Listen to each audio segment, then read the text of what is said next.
Hi friends, good evening to all of you. I am Pratham, rank 5 in CSE 2017. Uh, I'll list down basic points of my journey of preparation of the civil services examination. And most of you, I feel, will relate to me very easily because my journey has seen both outright failure from being ousted in prelims 2016, and now in 2017 I got rank 5 for the first time when I appeared for mains and for the first time when I gave my interview.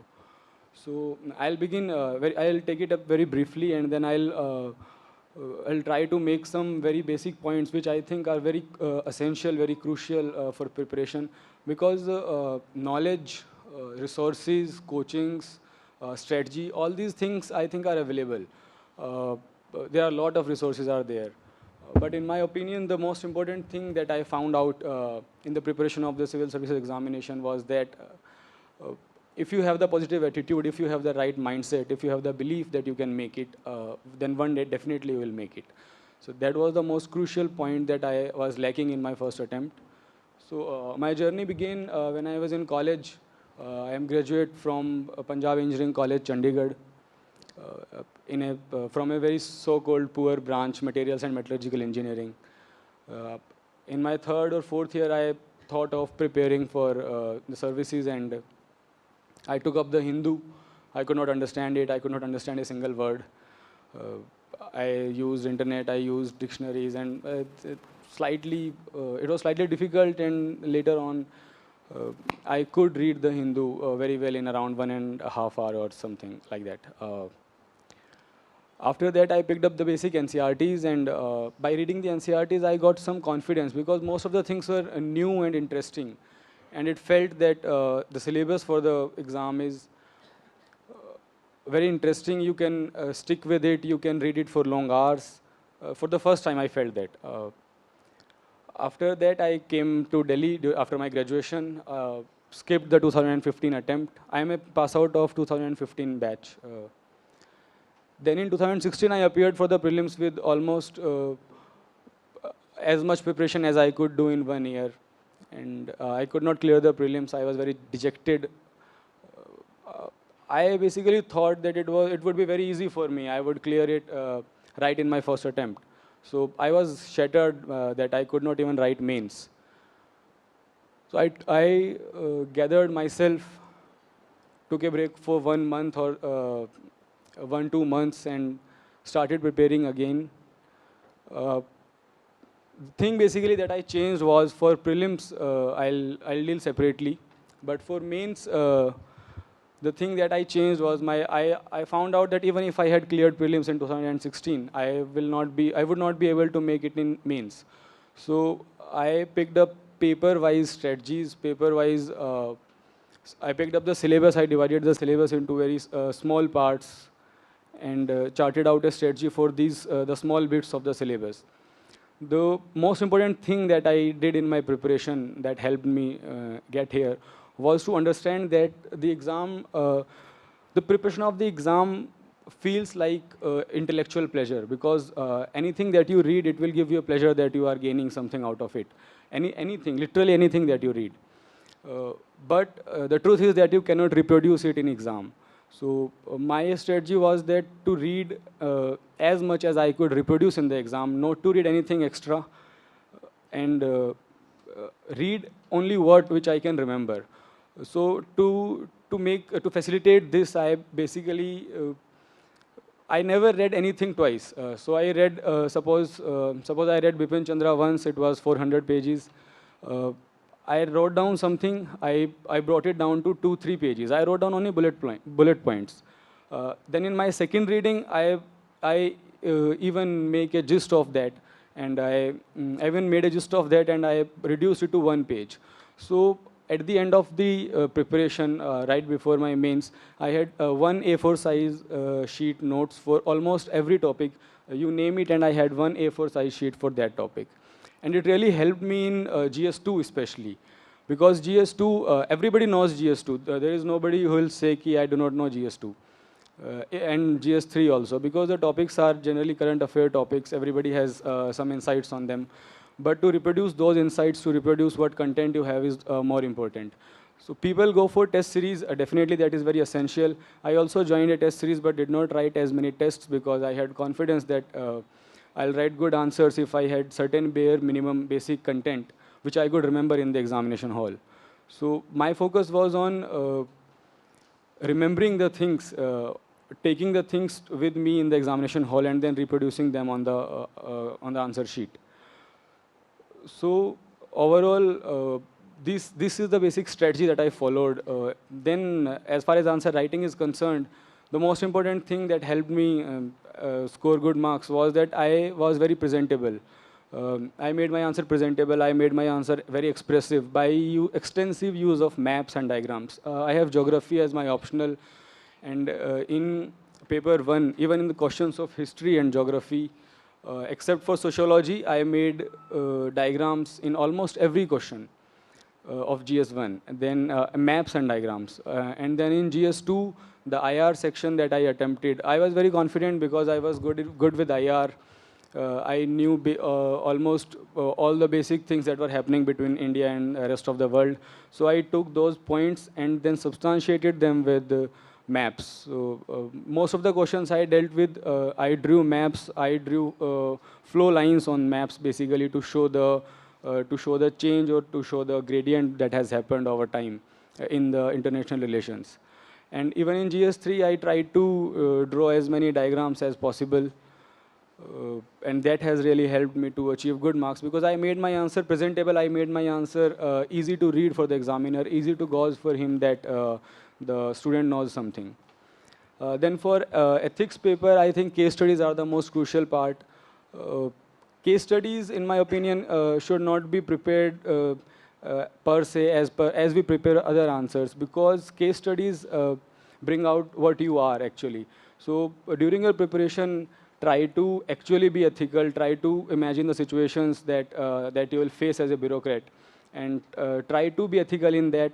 I inculcated those things, and then when ethics paper came, I did not find it difficult to think of the solution of the case studies.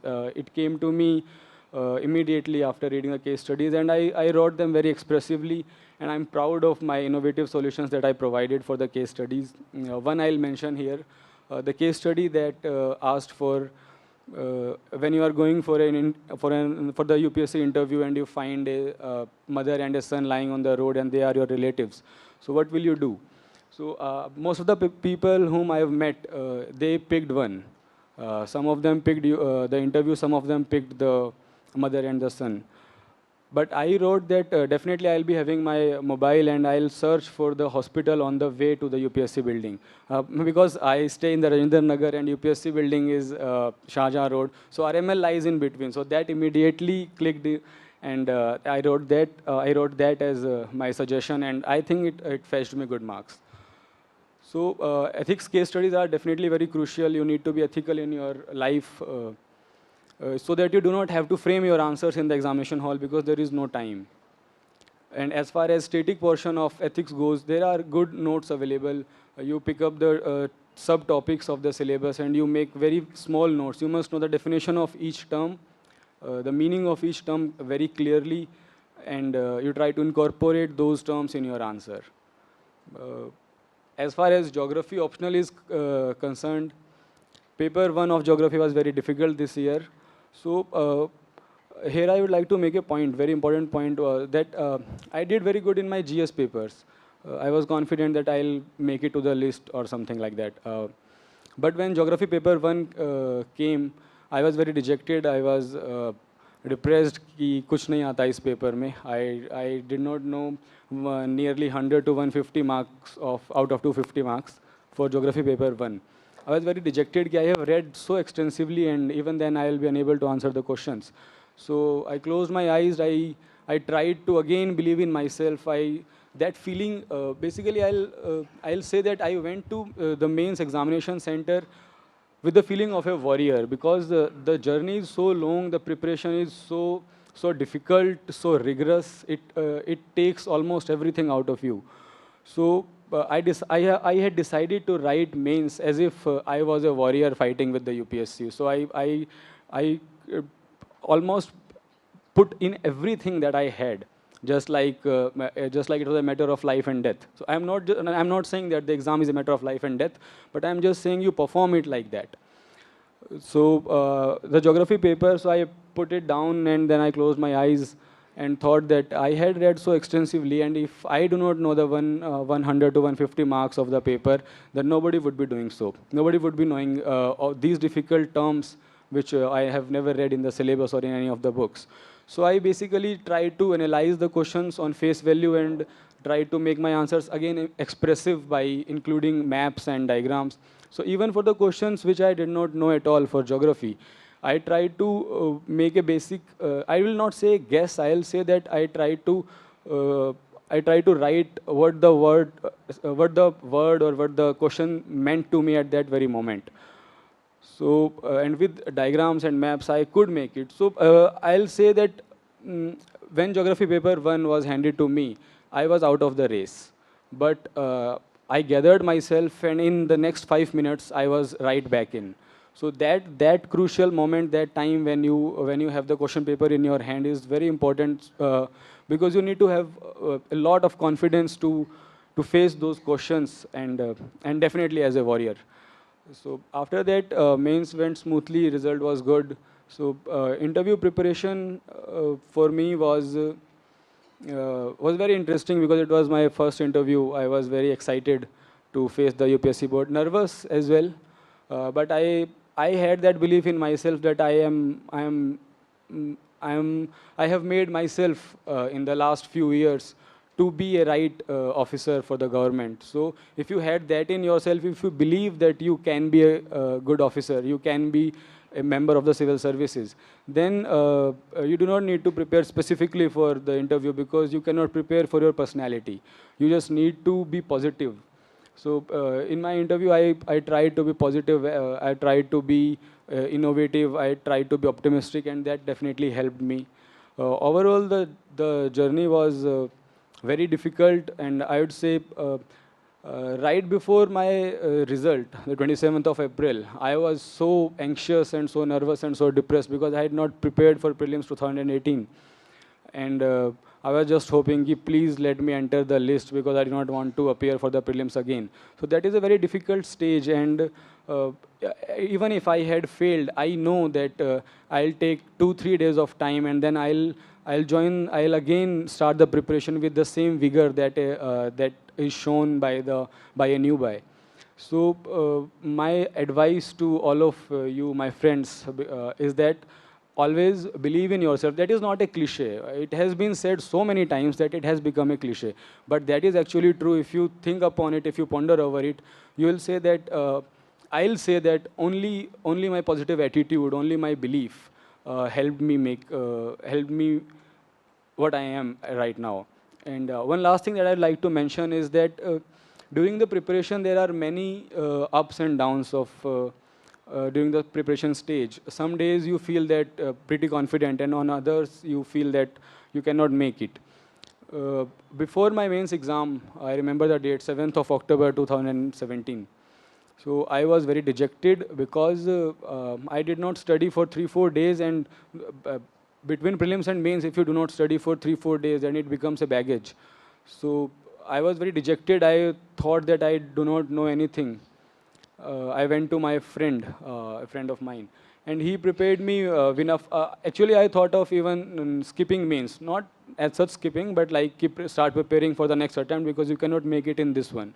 So this is very crucial because it was 20 days before the mains. So right now, many of you, or might be some of you, will be feeling that prelims is very near. It is approaching, and I have not prepared for the last 4-5 months well enough. I have not prepared well enough. And you'll think that 30 days are not good. 30 days are not sufficient enough for the prelims examination. But trust me when I say this, in these last 20 days of before my mains examination, the effort that I put in those days, the belief that I had in myself in those 20 days helped me to clear the mains examination. And similarly for you, the next 30 days are going to be very crucial, and do not think that you have not prepared enough. If you have 30 days, then 30 days are more than enough. If you have 10 days, then 10 days are more than enough. You just need to put in more efforts as the prelims is approaching. And the thing that I mentioned, that my friend made me very confident. He chalked out a strategy for me for the next 20 days, and I prepared according to that. I revised according to that. So the most crucial, one more crucial thing in the preparation is that you need to have a good circle, a very good friend circle, motivating friends around you, people who are serious into the preparation. They'll take you a long way. So try to limit your circle to only a very few friends, and that too people who are very serious for the preparation, and motivating factors. So overall, you will see that when I was on that side of the stage, on that side of the podium, so I was very nervous, I was very anxious, because UPSC is definitely very subjective, and I believe that it does not reward you proportional to your hard work. I believe that there is definitely a very crucial factor of luck that comes in between. I feel privileged and lucky that that I have achieved this, because there are many more who had more knowledge, more content, more preparation, more hard work than me, and I wish them all the best. I wish you all the best, and I wish that all of you start preparing hard enough. If you have not been preparing till now, start preparing hard enough, because I am a very mediocre guy. I am not a super intelligent person. So it is not, again, a cliche that if I can do it, anybody can do it, all of you can do it. All it needs is a strong belief, strong attitude, positive morale, and dedication, determination. All these things that you read in ethics, basically, the foundational values for civil services. Those things are that which you actually need in your preparation. So try to inculcate that, and all the very best.